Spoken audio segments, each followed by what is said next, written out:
오늘 서울교회 핵심 주제는 세상의 예수를 믿지 아니하는 근본적인 이유라고 말할 수가 있겠습니다. 오늘도 이런 이유를 본문에서 찾아가며 오늘 우리에게 주시는 영적인 교훈과 진리를 속에서 은혜를 나누겠습니다. 그 시간 되기를 간절히 바랍니다. 할렐루야. 자, 사랑하는 여러분, 그렇다면 왜 세상의 사람들은 예수님을 믿지 아니할까요? 그 근본적인 이유가 무엇일까요? 성령께서 주시는 지혜를 통해서 사도 바울이 깨달은 진리가 무엇일까요? 자, 이제부터 따라 하시겠습니다. 첫째로, 예수님이 나의 구세주라는 믿음이 없기 때문입니다. 세상의 사람들은 예수님이 나의 구세주라는, 나를 구원하실 분이라는 믿음이 없기 때문에 예수를 안 믿는 것입니다. 생각해보면 이것은 너무나도 당연한 것입니다. 우리에게 대단한 믿음이 아니더라 할지라도 우리가 힘들고 어려운 일을 당할 때, 사랑하는 여러분, 우리 누구를 찾아요? 우리 보호자를 찾고 우리 부모님을 찾고 그러지 않아요? 또 예를 들어서 우리의 삶의 현장에서 사건 사고에 휘말렸을 때, 예기치 못한 일을 당했을 때 우리가 119에 전화도 하고 그렇죠. 왜 그렇습니까? 그들이 내가 힘들고 어려울 때 나를 도와줄 거라는 믿음이 있기 때문에 그런 거예요. 마찬가지로 예수님이 나를 구원하실 분이라는 이 나의 구세주라는 믿음이 있다면, 세상의 사람들이 이 믿음이 있기만 하다면 굳이 전도하지 않아도 예수를 다 믿을 겁니다. 하지만 이 믿음이 없기 때문에 예수를 안 믿는 거예요. 예수에 대한 확신이 없기 때문에요. 오늘 본문 말씀에 보면 사도 바울도 이것을 증거하고 있어요. 본문 14절을 상반절 함께 읽겠습니다. 그런즉 그들이 믿지 아니한 이를 어찌 부르리요? 사랑하는 여러분, 로마서 10장 13절 말씀에 누구든지 주의 이름을 부르는 자는 구원을 받으리라 라는 말씀했어요. 누구든지 주의 이름을 부르는 자, 다른 말로 예수를 주로 시인하는 자, 믿는 자는 구원을 받게 된다 했는데, 믿지 아니하는 이를 어찌 부르리요? 믿음이 없는데, 예수에 대한 확신이 없는데 어찌 주의 이름을 부르며 구원을 받겠느냐라는 것입니다. 사랑하는 여러분, 이처럼 믿음이 없어서, 예수에 대한 확신이 없어서, 예수가 나의 구세주라는 믿음이 없어서 세상의 사람들은 믿지 아니하는 겁니다. 자, 사랑하는 여러분, 그런데 이와 관련해서 문제가 있어요. 이 믿음이라는 것이 쉽게 생길까요? 절대 그렇게 쉽게 생기지 않아요. 사랑하는 여러분, 얼마 전에도 한 성도님이 저에게 이런 말씀 하시더라고요. 같이 신방 다녀오시는데, 목사님, 우리 아저씨 친구는요 성경을 100번이나 읽었는데 아직도 예수를 안 믿어요. 이런 말씀하는 거예요. 성경을 통독을 100번이나 하셨는데 아직도 예수를 안 믿는다 하셔요. 이처럼 믿음이 생긴다는 건 참 쉽지가 않습니다. 여러분 어떠십니까? 여러분 한 분 모두에게 성령 하나님께서 역사하시고 가르치시고 또 확신 주셔서 예수님을 그리스도 믿는 이 믿음이 아주 공고하기를 간절히 주의 이름으로 축복합니다. 자, 그렇다면 이 믿음이라는 것이 어떻게 하면 생길까요? 동서고금을 통틀어서 가장 확실한 방법은, 가장 강력한 수단은요, 직접 체험하는 겁니다. 신앙의 체험을 하는 것만큼 이 믿음이 생기고 견고해지는 방법은 없어요. 내가 직접 눈으로 보고, 직접 만져보고, 직접 들어보고, 직접 체험했으면 믿음이 생기겠죠. 신앙적 체험만큼 가장 강력한 수단은 없어요. 자, 그런데 그러다 보니 또 그 반대급부로 이 신앙적 체험만큼 또 위험한 요소가 또 없어요. 왜냐하면 사람이 이 체험을 하는 데 있어서, 신앙적 체험을 하는 데 있어서는 이 진리의 영이신 성령께서 주시는 체험도 있지만, 미혹의 영, 거짓의 영인 이 악한 영인 사탄 마귀가 주는 체험도 있기 때문에 그래요. 실제로 우리 한국교회의 암적인 존재들이며 수많은 사람들의 영혼을 도둑질하고 영원한 사망으로 이끄는 이단과 사이비들의 태동이 전부 다 그런 거예요. 소위 그들의 교주라고 하는 사람들, 그리고 많은 그 핵심적인 힘을 이루는 사람들의 거의 대부분은요, 사탄 마귀가 주는 이 신비로운 체험을 통해서 신앙이 굴절되고 왜곡된 사람들이에요. 그래서 복음을 변질시키고 또 하나님을 대적하며 심지어 자신이 하나님이라고까지 주장하고까지 이르게 된 사람들인 거예요. 그러므로 저와 여러분이 이 신앙적 체험을 했을 때는요, 반드시 검증을 해야 합니다. 내가 지금 경험한 이 신앙적 체험이 진리의 영이신 성령 하나님께서 내게 주신 것인가, 아니면 미혹의 영, 거짓의 영인 사탄마귀가 준 이 체험인가를 잘 분별해야 합니다. 성경을 보면 이것을 잘한 사람이 나와요. 누구냐? 바로 사도 바울입니다. 사도행전 9장 말씀을 보게 되면 사도 바울은 다메섹으로 가는 길에서, 오늘날 시리아의 수도인 다마스커스로 가는 그 길에서 예수를 만나요. 기적적으로 하나님을 만납니다. 자, 그리고 나서 사도 바울이 제일 먼저 한 일이 무엇일까요? 갈라디아서 1장 16절에서 17절을 함께 보겠습니다. 그의 아들을 이방에 전하기 위하여 그를 내 속에 나타나시기를 기뻐하셨을 때에, 신앙적 체험을 했을 때에 내가 곧 혈육과 의논하지 아니하고 또 나보다 먼저 사도된 자들을 만나려고 예루살렘으로 가지 아니하고 아라비아로 갔다가 다시 다메섹으로 돌아갔노라. 아멘. 그는 바로 사역을 감당하지 않았어요. 뭐 했어요? 신앙적 체험, 신비로운 체험한 이후 예수를 만난 이후 아라비아로 갔어요. 거기 아라비아에 뭐가 있었을까요? 아라비아는 광야고요. 거기에는 성경을 연구하는 많은 이런 수도자들이 있었어요. 그들과 함께 구약 성경 펴놓고 내가 만난 예수가 과연 구약에 예언된 그 메시아인가? 내가 체험한 이 체험 성령 하나님께 주신 체험인가 철저하게 검증한 거예요. 무려 몇 년? 3년 동안요. 치열하게 검증한 이후에 내가 한 체험은 성령께서 주신 체험이구나. 내가 만난 예수가 바로 그 창세기 때부터 시작돼서 수많은 구약의 예언자들이 하나님의 뜻에 따라 예언한 그 메시아구나. 내가 만난 예수가 하나님의 아들이구나. 이 확신이 선 거예요. 그래서 그 남은 여생을 예수와 복음을 위하여 생명같이 바쳐가며 사역을 했던 것입니다.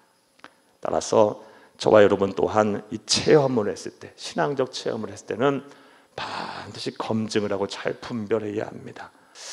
자, 사랑하는 여러분, 어찌됐든 간에 이 신앙적 체험만큼 우리의 믿음을 생성하고 우리의 믿음을 견고하게 하는 그런 강력한 수단은 없습니다. 자, 그렇다면 이 신앙적 체험 말고 또 우리의 믿음을 생성하고 견고하게 하는 보다 안전하고 효과적인 방법은 없을까요? 오늘 본문 말씀을 보면 하나님께서 우리의 그 방법을 제시하고 계십니다. 본문 17절을 함께 읽겠습니다. 그러므로 믿음은 들음에서 나며 들음은 그리스도의 말씀으로 말미암음이니라. 아멘. 믿음은 들음에서 나고 그 듣는 내용이 무엇이어야 한다? 그리스도의 말씀, 한마디로 복음을 자꾸 듣게 되면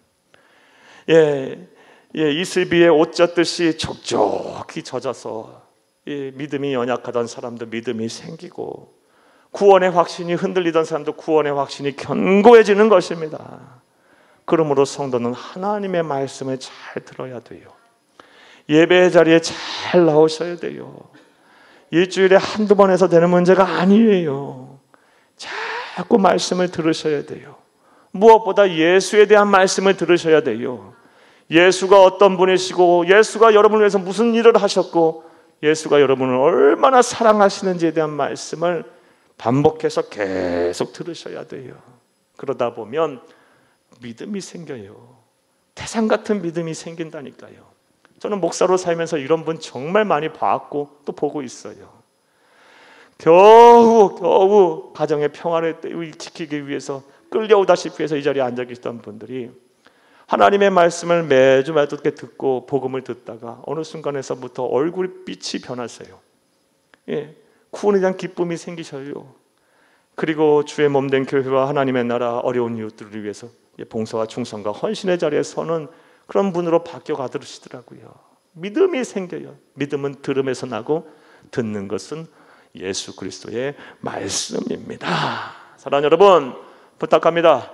좀 더 용기를 내서 좀 더 결단하셔서 좀 더 분명한 각오를 가지고 예배에 잘 참석하셔서 하나님의 말씀을 잘 듣고 여러분 믿음이 더 생성되고 견고해지시기를 간절히 주의 이름으로 부탁합니다. 자, 또 두 번째로 사도 바울이 성령께서 주시는 지혜로 깨닫게 된 세상이 예수를 믿지 않는 또 다른 이유는 무엇일까요? 따라 하시겠습니다. 둘째로, 전도하는 사람이 없어 복음을 듣지 못했기 때문입니다.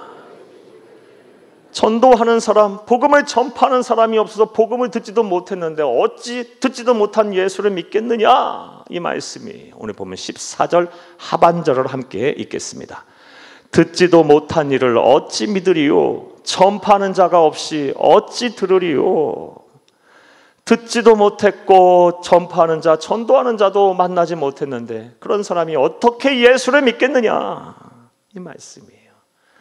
사랑하는 여러분, 그런데 이 말씀을 보고 듣고 하시면서 이 말씀은 오늘날 우리에게는 해당되지 않는 말씀이다라고 생각하시는 분이 계실까 걱정입니다. 왜냐하면 오늘날 교회도 많고 방송으로 하나님 말씀도 많이 전파되고 선포되고 또 인터넷상에서 쉽게 볼 수도 있고 목사님들도 많고 전사님들도 많고 전도자들 많은데 복음을 듣지 못했다니, 그런 사람이 많이 있다니, 이게 무슨 말인가? 이거는 과거에 해당되는 얘기고 성서시대에 해당되는 얘기다라고 생각하시는 분 계실까 걱정이에요. 아니요, 절대 그렇지 않아요. 실제 전도의 현장에 가면요, 예수와 복음에 대해서 모르시는 분이 너무너무 많아요.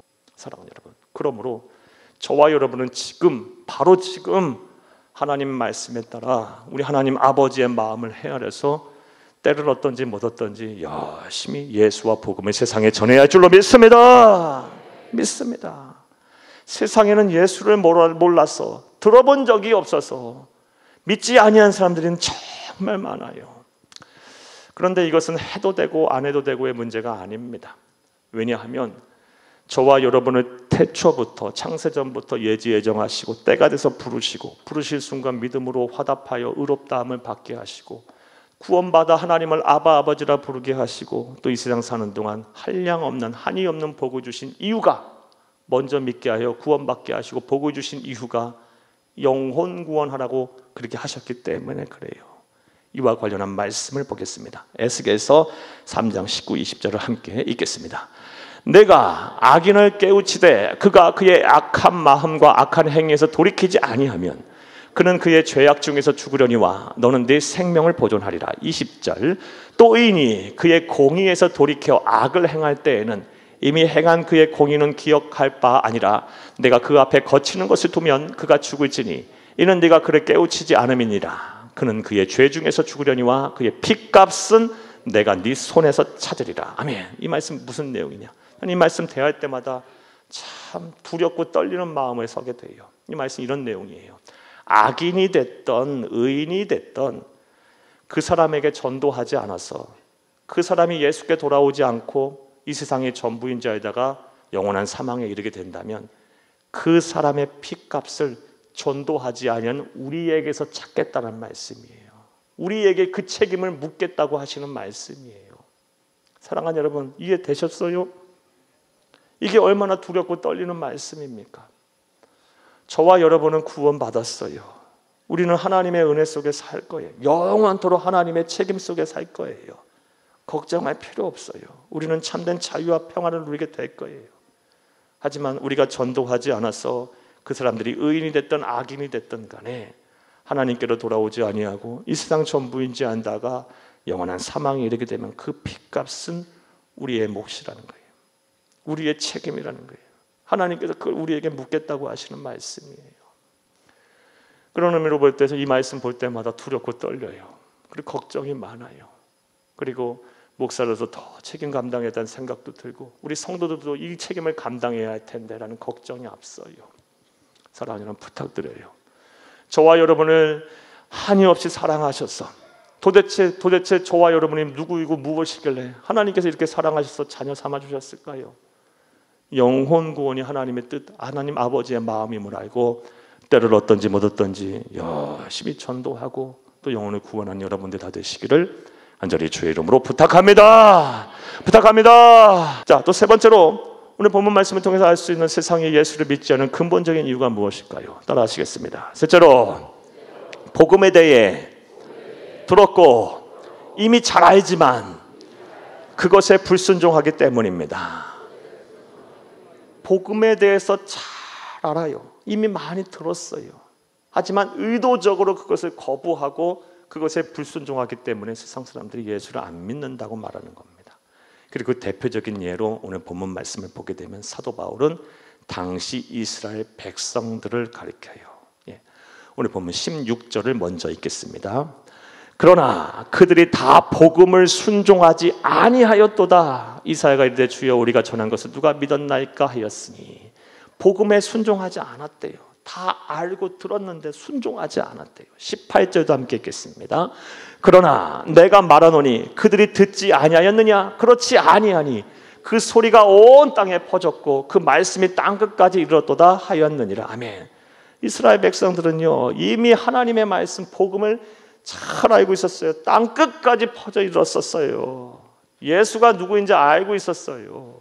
그럼에도 예수를 믿기를 의도적으로 거부하고 불순종해서 예수를 안 믿고 결국 영원한 사망에 이르게 됐다는 것이에요. 사랑하는 여러분, 그렇다면 이스라엘 백성들은 어떻게 이렇게 예수와 복음을 알고 또 듣고 알고 있었을까요? 사랑하는 여러분, 하나님께서 수많은 민족과 열방 가운데 이 히브리 민족 이스라엘 백성을 선택해서 구약의 이스라엘 백성들을 선택해서 그들의 역사 속에 들어가셨어요. 그리고 그 역사 속에서 수많은 예언자들, 선지자들을 통해서 주의 종들을 통해서 예수와 복음을 증거케 하셨어요. 그래서 이미 그들은 잘 알고 있었어요. 심지어 그런 예언뿐만 아니라 너희들이 나의 택함 받은 백성이라는 너희들이 예수를 안 믿을 거야. 그리고 오히려 선택받지 않은 이방인들이 더 예수를 믿게 될 거야. 그것 때문에 너희들에게 화가 미칠 거야 라는 경고까지 하셨어요. 그 경고의 내용이 오늘 읽지는 않겠어요. 보면 19절에서 21절 내용이에요. 모세를 통해서 이사야 선지자를 통해서 했던 그 경고들. 하나님의 선택받은 백성들이라는 사람들은 예수를 안 믿고 오히려 그렇지 않은 이방인들은 예수를 많이 믿게 될 거다. 너희들 정신 차려라 이 경고까지도 들었는데 예언의 말씀뿐만 아니라 경고까지 이스라엘 백성이 무시하고 의도적으로 거부하고 불순종해서 예수를 믿지 아니하게 됐다라는 것입니다. 사랑하는 여러분, 이것이 바로 예수를 믿지 않는 근본적인 이유예요. 그런데 오늘날 이런 사람들이 의외로 많습니다. 정말 많습니다. 이런 사람들 대부분은요 과거에 그리고 어릴 적 예수를 잘 믿었는데 어느 순간인가 무슨 이유가 됐든 간에 낙심이 됐든 실족이 됐든 상처를 입었든 간에 하나님을 떠난 사람들을 말해요. 예수에 대해 잘 알아요. 복음에 대해서도 잘 알아요. 그런데 의도적으로 거부하고 순종하지 않아요. 이런 사람들은 대체로 또 교회와 하나님의 말씀에 대해 부정적이에요. 자, 히브리서 말씀에 보게 되면요 성도의 타락이 어떠한 죄인지를 말씀하고 계세요. 히브리서 6장 5절에서 6절을 함께 읽겠습니다. 하나님의 선한 말씀과 내세 능력을 맛보고도 오늘 본문에 그대로 적용하면 예수에 대해서 복음에 대해서 잘 알고 또 들었음에도 6절 타락한 자들은 다시 새롭게 하여 회개할 수 없나니 이는 그들이 하나님의 아들을 다시 십자가에 못 박아 드러내놓고 욕되게 함이라. 타락한 자들, 의도적으로 거부하고 불순종한 자들은 다시 새롭게 하여 회개할 수 없나니, 회개할 수 없다는 말씀이 아니라 그만큼 힘들다는 말씀이에요. 타락한 성도가 다시 돌아오기까지는 정말 하나님의 특별한 은혜와 섭리가 아니면 쉽지가 않아요. 그들의 죄가 무엇입니까? 하나님의 아들 우리 주 예수 그리스도를 다시 십자가에 못 박는 죄예요. 사랑하는 여러분, 하나님의 아들 예수님을 다시 십자가에 못 박아놓고 공개적으로 모욕을 준다니요. 이런 죄가 얼마나 큰 죄겠어요. 저는 부탁드립니다. 말씀을 들으시는 분들 가운데 한 번도 타락한 성도가 되지 않기를 바랍니다. 하나님의 나라가 가는 그날까지 여러분의 믿음이 변치 않기를 바랍니다.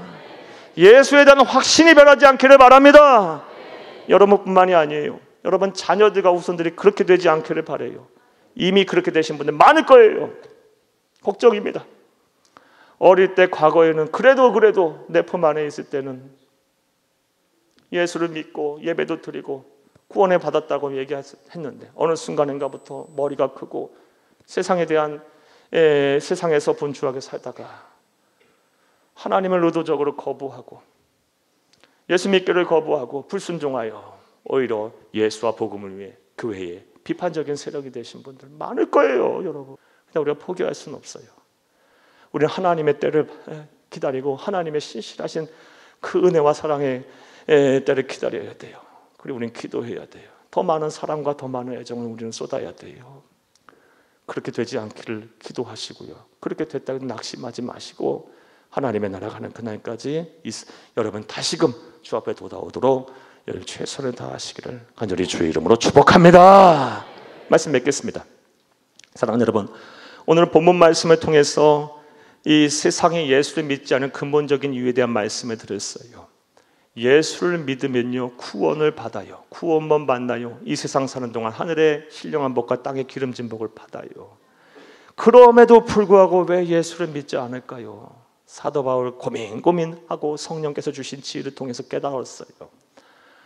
예수가 나의 구세주라는 믿음이 없기 때문에. 믿음이 없는데 어떻게 믿으리요? 믿음이 없는데 어떻게 믿겠냐라는 겁니다. 그리고 이 믿음은 한순간에 안 생겨요. 사랑하는 여러분, 여러분 혹시 믿음이 없는 분들 계십니까? 그렇다면 여러분 하나님이 주시는 이 신앙적인 체험을 또 사모하세요. 기독교는 체험의 종교예요. 하나님 내게도 하나님의 살아계심과 하나님의 능력을 보이시옵소서. 이런 체험을 했을 때는 잘 분별하세요. 무엇보다 오늘 본문 말씀에 믿음은 들음에서 나고 듣는 것은 예수 그리스도의 복음이라 말씀했어요. 사랑하는 여러분, 복음은요 불신자가 성도가 되기 위해서도 필요하지만 결정적으로 필요하지만 성도가 그 믿음 끝까지 지키기 위해서도 필요한 거예요. 날마다 복음을 들어야 돼요. 날마다 예배 자리에 오셔서 하나님의 말씀을 들을 기에 노력하셔야 돼요. 삶의 자리에서도 그래야 하셔야 되고 잘 들어야 돼요. 예수를 잘 들어야 돼요. 여러분 인터넷상에 요즘 방송상에 걱정이 돼요. 함부로 들으시면 큰일 나요. 여러분 과격하게 막 하나님의 말씀을 해석하는 사람들 많고요. 편향적으로 또 막 정치적으로 또 나쁜 목적을 가지고 또 이단과 사이비들은 뭐 더 말할 것도 없고요. 함부로 듣지 마세요. 꼭 부탁해요. 네? 항상 우리는 복음주의 안에서 예수님의 구속사 안에서 성경이 말하는 이 바른 진리와 전통 안에서 건전한 신학 안에서 해석을 해야죠. 보편타당한 가치 속에서 상식선에서 해결을 해야죠. 막 해석하는 사람들 따라가지 마세요. 절대 큰일 나요. 절대 큰일 나요. 사랑하는 여러분, 하나님 전에 나와 예배를 드리면서 이 예수와 복음에 대한 말씀을 자꾸 듣다 보면 믿음이 자라고 그 믿음이 견고하게 될 것이며 여러분을 살리는 그런 믿음이 될 거예요. 여러분 믿음은 들음에서 나고 듣는 것은 예수 그리스도의 복음입니다. 할렐루야. 둘째로 전도하는 사람이 없어 복음을 듣지 못하기 때문에 예수를 안 믿어요. 사랑하는 여러분, 저와 여러분에게 주신 사명이에요. 먼저 예수를 믿어 구원받은 우리들 나가서 전해야 돼요. 우리가 전하지 않아서 그들 영원한 사망에 이르게 되면 그 핏값을 우리에게 물으실 거예요. 목사로서, 우리 전도사님으로서, 장로님으로서, 권사님, 안수 집사님으로 직분자로서 더 큰 책임을 감당해야 돼요. 더 무거운 마음을 가지고 하나님 앞에 서야 되고 예수 믿지 않아서 영원한 지옥 갈 그 영혼들을 향해 더 마음을 다 쏟아야 돼요. 사랑하는 여러분, 하나님이 주신 그 책임을 감당해야 합니다. 때를 얻든지 못 얻든지 복음 전파에 힘쓰시는 여러분 되기를 다시 한번 간절히 주의 이름으로 부탁합니다. 복음에 대해 이미 잘 알고 들었지만 타락해서 의도적으로 거부하고 불순종하기 때문에 안 믿는 거예요. 부탁드려요. 여러분들 가운데 한 분도 타락한 성도가 되면 안 됩니다. 예수 그리스도를 십자가에 또 못 박아서 어떻게 되겠습니까? 여러분의 자녀들과 우선들이 그렇게 되지 않기 위해서 노력하시고요. 이미 그렇게 됐다도 낙심하지 마시고 하나님의 때 하나님의 은혜를 구하세요. 포기하지 마세요. 언젠가 하나님의 때가 반드시 올 것입니다. 구원의 날이 올 것입니다. 여러분의 믿음이 날마다 새로워지고 견고해져서 하나님의 나라 가는 그날까지 하나님 기쁘시고 산데 칭찬받는 참된 성도, 많은 영혼을 구원하는 성도님들 다 되시기를 다시 한번 간절히 주의 이름으로 축복합니다. 축복합니다. 축복합니다.